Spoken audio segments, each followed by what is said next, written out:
And basically, that both parents threatened them, and that's why they did it, is they thought they were going to kill them. See, this is the part of it that I think is absolute bullshit. There is no way they were scared for their lives. I just don't buy that.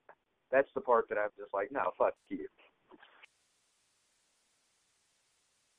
Yeah, I mean, I agree. I think that they were using the self-defense thing, and it was not credible, at least what I saw. And they later, I saw an interview with Barbara Walters. I watched an interview recently. And it's a good one, too. Yeah, I mean, he confesses to Barbara Walters, and he does it with a little smile. I don't know. I mean, that little smile was kind of, I don't know. If you're going to feel bad about it, or you're going to, you're going to say something because your father was molesting you, and you're probably not going to smile about killing them. I don't know. Yeah, it's really just odd. I mean, like I said, I think their defense of them being in imminent danger was something they were coached up to do. Ooh, right there. I don't know if Blake's excited about something anyway. All right. I was talking to my actually. My wife was actually considering joining the show at the start of it, but I think she's going to join us for Chikatilo when we do that. She's just like, they have the show so late, and I don't know what I can offer to the conversation more than what you offer. She's a big time studier of serial killers, and I actually just read a book that featured the Menendez house in it. It's called American Murder Houses. I don't know if you guys have read the book or not. I have not. It appears to be really, really, really good. I skipped around. I read thing first on their thing, but yeah, it's got Gary Leon Ridgway's house in it, Hunanan, Joel Rifkin, and then of course it's got all the other ones. Menendez family chapter is called The Poor Little Rich Kids, which I thought was kind of funny that they took that tact, Poor Little Rich Kids. But it's just talking about murder houses and how they're kind of like a big deal. This house is still selling for ridiculous amounts of money. I don't know if you guys are aware of that. No, I didn't know that. It sold in 2001 for. It's sold in 2001 for $3,743,000 and is privately owned. It sits on a half-acre lot with 9 square feet, a little over 9,000 square feet, with 6 bedrooms and 8 baths. So let's go visit. Huge. Maybe they'll rent out a room to us. It's got a swimming pool. It's got a swimming pool and a guest house, and it says that it's possible the guest house played a role in the murders. Like the killers had gone to the guest house and showered before leaving the premises. And it's 2 stories tall and has its own 2-car garage. The guest house has its own 2-car garage. I don't have a 2-car garage. And it's funny. It says a person could drive a car from the alley into the guest house garage without neighbors seeing the car coming or going. And that could have aided them in their crime as well. Wow. Okay, so let's kind of talk about the marriages and the interviews in prison, and we've all kind of touched on this already, but I just want to get into specifics now.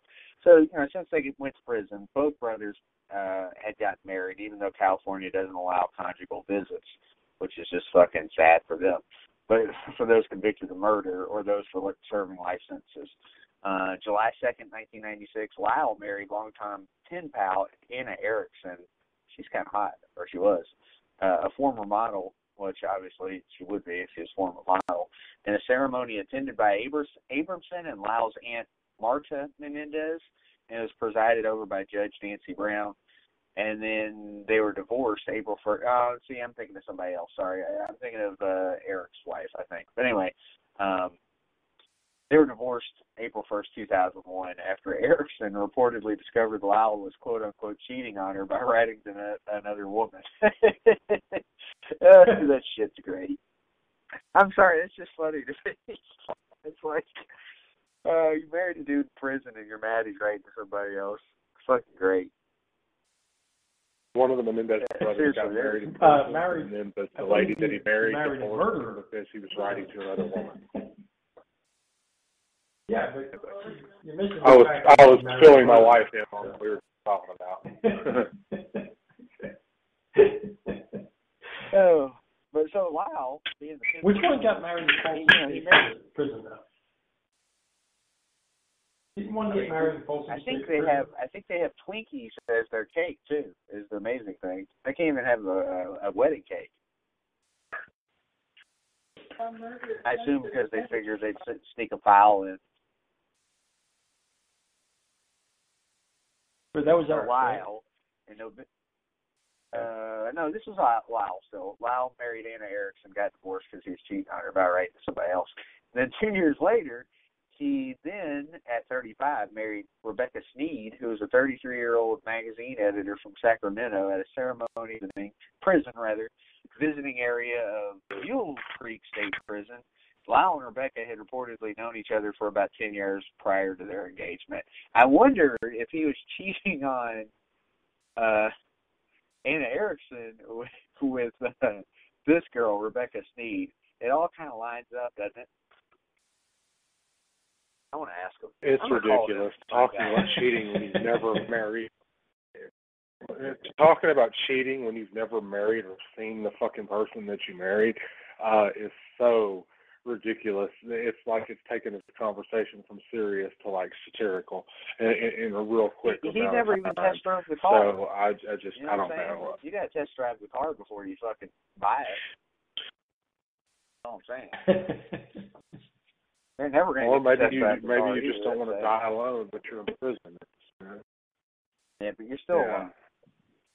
I mean, they got people right to him. What's the point of the marriage? I'm sure he was talking into it. He's like, what? I got nothing but time. Go ahead. All right. So now we get into Eric, okay? So in 1997, Eric was reportedly married in a telephone ceremony at Folsom State Prison. And then June 1999, Eric, who was 28, married Tammy Ruth Sackerman, 37, at Folsom State Prison in a prison waiting room. She was the one that's kind of hot. Tammy later stated, our wedding cake was a Twinkie. And she was on the Barbara Walters one. We improvised. It was a wonderful ceremony until I had to leave. She was like, go ahead. She was pretty rich, though, wasn't she? Like, she was well off. In fact, she tried to pay for a bunch of his appeals. She paid for a bunch of his appeals and just ran out of money. Yeah. She was married previously, and I guess she didn't have an emotional connection to whoever she was married to. Anyway, she said that was a very lonely night. Well, I'd imagine so. You married somebody in fucking prison. So in an interview with ABC News in October 2005, she described her as, quote-unquote, something that I've dreamed about for a long time. And it's just something very special that I never thought I would ever have. In 2005, Tammy also self-published a book. They said we'd never make it, My Life with Eric Menendez. But she said on Larry King Live that Eric did a lot of editing on the book. That's interesting. In a 2005 interview with People magazine, she stated, not having sex in my life is difficult, but it's not a problem for me. I have to be physically detached, and I'm emotionally attached to Eric. My family doesn't understand. I wonder why. When it started to get serious, some of them just threw up their hands. Amy also noted that she and her 10-year-old daughter drive the 150 miles every weekend to see Eric, and her daughter refers to him as her Earth Dad. What the fuck? Regarding his sentence of life in prison without the possibility of parole, Eric has stated, Tammy is what gets me through. I can't think about the sentence. When I do it with great sadness and a primal fear. I break into a cold sweat. So frightening, I just haven't come to terms with it. Under the terms of the sentences for their multiple crimes, the brothers are expected to spend the remainder of their lives behind bars. According to Eric on the same Larry King Live episode, he and his older brother have not spoken to each other in more than 10 years, which they have now, obviously. In 2010, A&E released a documentary on Tammy, Mrs. Menendez. In late 2017, A&E aired a 5-part documentary titled The Menendez Murders, Eric Tells All, in which Eric, via telephone, recalls the murders and the aftermath. I don't think I've watched either one of these, by the way. The series also provides never-before-seen photos and new interviews with prosecutors, law enforcement, close family friends, and medical experts. Yeah, man, I've seen a bunch of these documentaries, but I haven't seen those two. Interesting. I need to check those out. But speaking of pop culture, we should get into some of these things that they influenced. There's a 2017 documentary, and I have watched this. It's on Hulu right now for anybody interested. Truth and Lies, the Menendez Brothers, American Sons, American Murderers, which is on ABC. Also an episode of Snapped that's 2016. The murders are the subjects of multiple docudramas, including the Lifetime movie Menendez Brothers. I don't know if I've seen that one either. As well as the 1994 television film Menendez, The Killing in Beverly Hills on CBS. That's on YouTube. And Honor Thy Father and Mother, the true story of the Menendez brothers, on Menendez murders on Fox the same year. That one might be on YouTube. The media hype surrounding the first trial was parodied in the 1996 dark comedy film The Cable Guy. You know, I saw Cable Guy when it first came out, and I didn't think it was that great, and I've never watched it again. Do you guys remember this? Never saw it. I remember them talking about it. It was referenced on the TV. I think there was a scene in The Cable Guy where he's watching TV and it comes on there because there's the Sam and Stan Sweets trial. That is supposed to be a spoof of Menendez Brothers. But it's a great movie, dude. You need to watch that shit. It's great. Well, I've seen it. It's just been a long time. I just didn't think it was that great at the time. I thought wasn't there a reference to them in Natural Born Killers?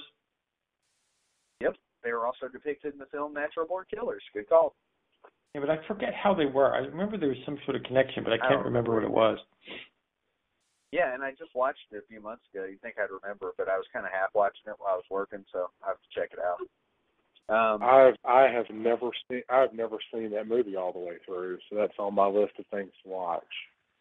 Wow. There's a ton of other references to it too, by the way. Well, you know what? When you write books professionally and you travel across the country, you don't have a lot of time to sit and just watch movies. I wish I could.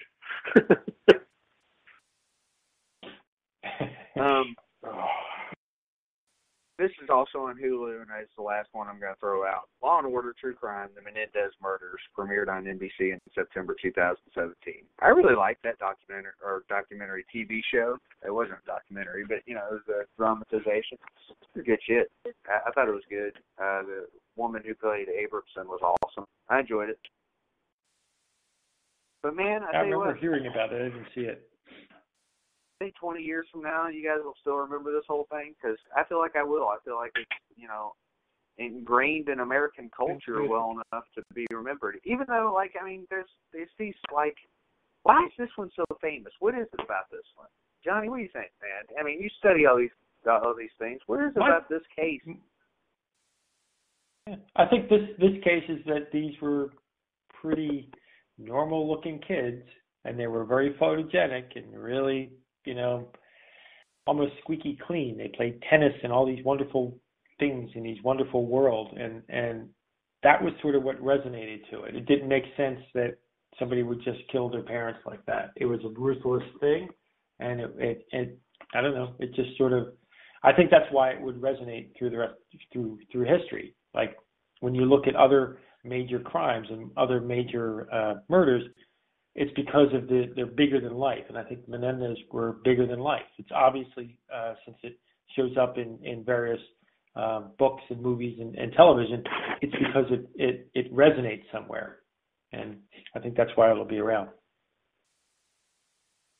Yeah. Yeah. All right. What about you, Blake, man? What do you think it is about this case that's so captivating, I guess? I think it's part of it is it's children, you know, parents, and rich, you know, Hollywood kind of background, you know, kind of shows a little bit of what Hollywood can be, you know, the glamour, the money, the success, and then it also shows the seedy underside of it, like everything else. I mean, obviously, if something like that happened today, in light of everything that's going on in our socially and politically charged climate, that we are in right now with everything, that it would make a lot more sense now to people that they would probably, if this trial was to go on today, I'm not so sure that those boys